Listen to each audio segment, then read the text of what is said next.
Hello, praise the Lord. Praise the Lord brother. Praise the Lord Rajkumar brother. Praise the मेरा Lord सवाल है sir जी। जब यीशु मसीहा जब क्रूज पर थे, हाँ तो यीशु मसीहा पुकारे थे यहोवा से, अपने पिता से, एली एली लमा सबक्तानी जी। बोल के। लेकिन डॉक्टर जाकिर नायक ने उसको उल्टा बताया। वो यहोवा को नहीं पुकारा, एली को नहीं पुकारा, एली को नहीं पुकारा, हाँ। वो पुकारा है अल्लाह को। वो कहते हैं कि अल्लाह अल्लाह इला तरक्तानी, ऐसा कुछ कहते हैं वो। सबक्तानी ऐसा कहा है। लेकिन मैं समझता हूँ वो अल्लाह को नहीं पुकारा, यहोवा को पुकारा, अपने पिता यहोवा को पुकारा है। लेकिन अगर डॉक्टर जाकिर नायक कहता है अल्लाह को पुकारा है, अगर जाकिर नायक के बाद झूठा है, तो अगर वो वाकई में यहोवा को यीशु मसीह ने पुकारा है, तो क्या डॉक्टर जाकिर नायक के बाद झूठ हो सकता है? अगर झूठ है तो ये लोगों को किस तरफ लेके जा रहा है? सबसे पहले भाई का सवाल यह है कि मत्ती में हम पढ़ते हैं, जहाँ पर 27वां अध्याय 46वें वचन में, यहाँ पर, और मरकुस के किताब में 15वां अध्याय 34वें वचन में हम देखते हैं यीशु मसीह क्रूस पे कहते हैं एली एली लामा सबक्तानी, ऐसा, और ऊंचे आवाज में वो प्रार्थना करते हैं। तो जाकिर नायक कहते हैं कि यीशु जो है वो एली से प्रार्थना नहीं कर रहा है, वो यहोवा से प्रार्थना नहीं कर रहा है, वो अल्लाह अल्लाह करके पुकार रहा है अरबिक में। तो भाई का सवाल है कि जाकिर नायक झूठे प्रचारक है, इसके लिए कोई रिस्पांस नहीं चाहिए। मैं हंसते हुए कहूंगा कि जाकिर नायक झूठे प्रचारक हैं। लेकिन ये सवाल जो है काफी अच्छा सवाल है, काफी लोगों के पास होता है। सो प्रोफेसर, आपका इंटरप्रिटेशन बताइए, फिर मैं अपना रिस्पांस देने की कोशिश करूंगा। पहली बात, मुझे बहुत तहज्जुब लगता है इस बात का कि जब करोड़ों मुसलमान ये मानते हैं कि यीशु मसीह क्रूस पर चढ़े ही नहीं, दूसरा कोई इंसान क्रूस पर चढ़ा है, और वो दूसरा इंसान जो भी बोले क्रूस पर, उनसे क्या मतलब है? जाकिर नायक को क्या मतलब है इस जो इंसान क्रूस पर चढ़ा है? क्योंकि मुसलमान मानते हैं कि यीशु मसीह सलीब पर चढ़े ही नहीं। अगर उनको यह साबित करना है कि यीशु मसीह जो है वो अल्लाह अल्लाह पुकार रहे थे, मतलब अगर वो अल्लाह अल्लाह पुकार रहे थे, तो इनको यीशु मसीह क्रूस पर चढ़े इस बात को स्वीकार करने में कोई प्रॉब्लम नहीं है। यहाँ पर अगर हम देखते हैं वो बात को कि जो भी बात इनको मानना है कन्वीनियंटली, उन बातों को वो मानते हैं, दूसरे बातों को उनके इर्द गिर्द में जो होते हैं उन बातों को छोड़ देते हैं। उसी दरमियान यीशु मसीह क्रूस पर मर जाते हैं, उसके बारे में नहीं बात करेंगे। वो कहते हैं कि यीशु मसीह मरे नहीं। ठीक है, खैर कोई बात नहीं।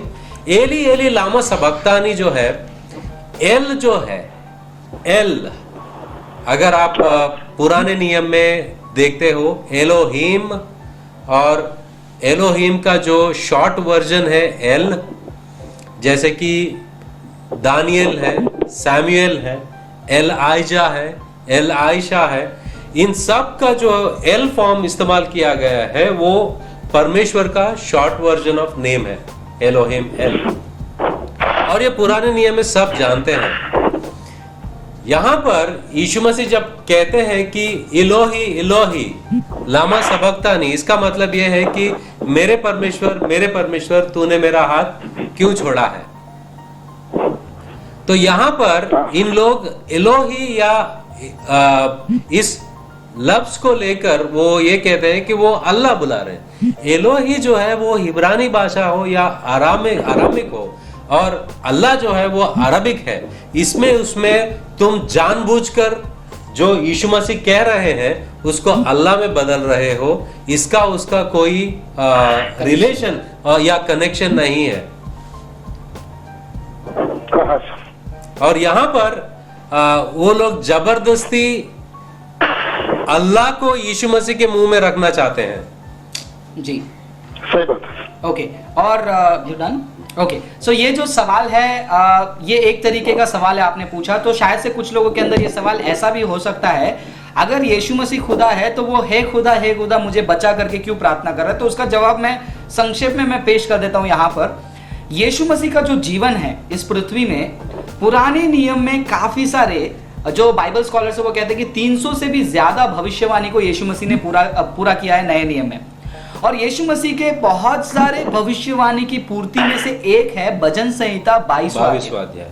भजन संहिता 22वां अध्याय में उस मसीहा के बारे में लिखा है जिसे लोग मारते हैं, ताड़ते हैं, क्रूस पर चढ़ाते हैं और उसके विरोध बात करते हैं, और उस मसीहा का वापस ग्लोरिफिकेशन यानी कि उसका महिमामय से छुटकारा होता है, वो हम उस भजन संहिता 22 में हम पढ़ते हैं। तो जब यीशु मसीह ने क्रूस पर एली एली लामा सबक्तानी ये कहा, तो जितने भी यहूदी लोग वहां पर घिरे हुए थे, वो यहूदी लोग अच्छे से पुराने नियम को मनन करते हैं और बाय हार्ट जानते हैं। तो यीशु मसीह ने वहां पर एक और बार उनके 3-3.5 साल की सेवा में कई बार उन्होंने पुराने नियम के भविष्यवाणी की पूर्ति के साथ अपने खुदाई का दावा को पूरा किया, और क्रूस में आखिरी बार वो भजन संहिता 22वां अध्याय को याद दिलाकर ये कहने की कोशिश कर रहे हैं, देखो 22वां अध्याय भजन संहिता का भी आज पूरा हो रहा है। लेकिन ये यहूदियों के आंख इतने अंधे हो गए थे, वो उस भविष्यवाणी को भी वो देख नहीं पा रहे थे। अगर आप भजन संहिता 22वां अध्याय पढ़ेंगे, वहां पर एग्जैक्टली आपको वही देखने मिलेगा जो कि मत्ती की किताब 27वां अध्याय वचन 46 से हम पढ़ते हैं, या फिर मरकुस की किताब 15वां अध्याय 34 से हम पढ़ते हैं। तो यहाँ पर यीशु मसीह, कुछ लोग कहते हैं कि रो रहे हैं, बचाने के लिए विनती कर रहे हैं। नहीं, यीशु यहाँ पर रो नहीं रहे हैं, बचाने के लिए विनती नहीं कर रहे हैं, भविष्यवाणी की पूर्ति का वो घोषणा कर रहे हैं। और यहाँ पर मैं आपको एक और बात बताना चाहूंगा कि पूरे समय में, अगर समय को हम लेते हैं, ऐसा कोई भी वक्त नहीं था जहां पर पिता और पुत्र सेपरेट हुए हैं। सिर्फ और सिर्फ एक ही वक्त था, वो क्रूस पर परमेश्वर पिता को अलग होना पड़ा, क्योंकि पूरा पाप जो है वो यीशु मसीह पर डाला गया है और उसका सजा वो उठा रहे थे। तो पिता जो है यीशु मसीह के साथ नहीं रह सकते, तो उनको अलग होना पड़ा। इसलिए यीशु मसीह कहते हैं, हे पिता तू मेरा हाथ क्यों छोड़ा।